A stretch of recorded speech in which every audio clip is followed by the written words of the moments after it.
Hey guys, it's B-Dub. So I have been getting asked a lot lately since I started doing these National Days videos a couple months ago, how something becomes a national day.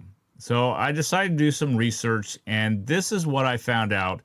Now, it's important to understand that the difference between federal holidays, which are legally recognized and often providing days off for us, and national days are commonly perceived. Often more, the national days are more like just awareness funded or celebration days, like National International Bacon Day or something like that. So, first, the official federal holidays are the process for that is only the United States Congress can designate a federal holiday. The process involves legislation passing both the House and Senate and then being signed into law by the president. Now, Congress's power to create holidays is limited to federal institutions, employees, and the District of Columbia. States can choose whether or not to observe federal holidays. Now, as of now, there are only 12 federal holidays recognized in the United States. Now, when it comes to national days and observances, which are less formal, many national days are not official federal holidays, but rather days of observance, recognition, or celebration.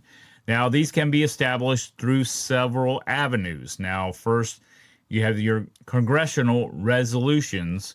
The House or Senate can pass a resolution to recognize a day, week, or month, though this has become less common in the House since 1995.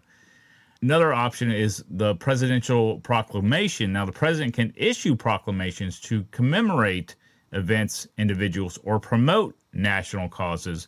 Now, these are ceremonial orders and may not carry the same legal weight as laws.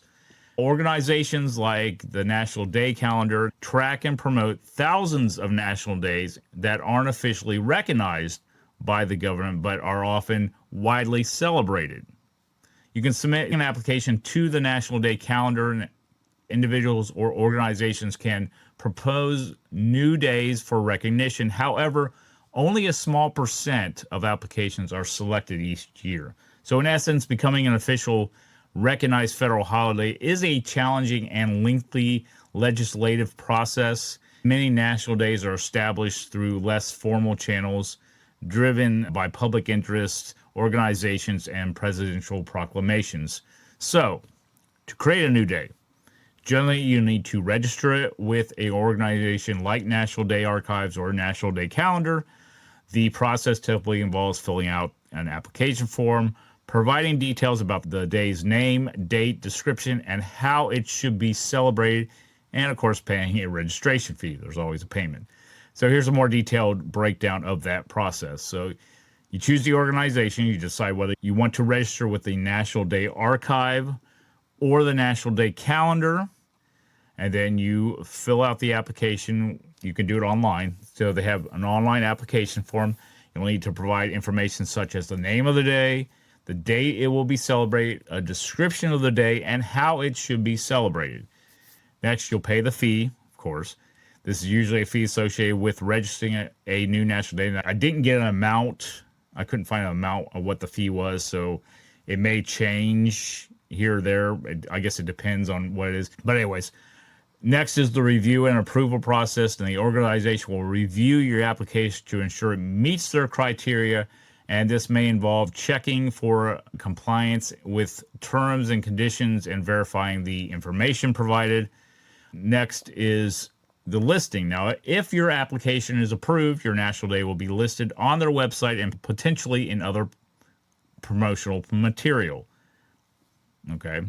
So here's some important considerations when it comes to all of this. Now, National Day Calendar have certain requirements, including that requests come from an organization or a group and that submissions are made well in advance, meaning that I probably couldn't go in there as a single person and say, yes, I want to make a National K-Dub Radio Day.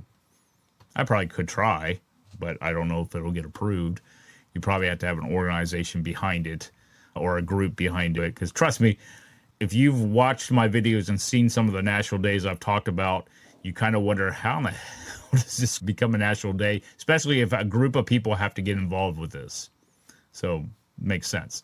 Anyways, National Day Archive option, and this is what I was talking about earlier, offers different listing levels such as standard and premium with varying levels of features and benefits of each.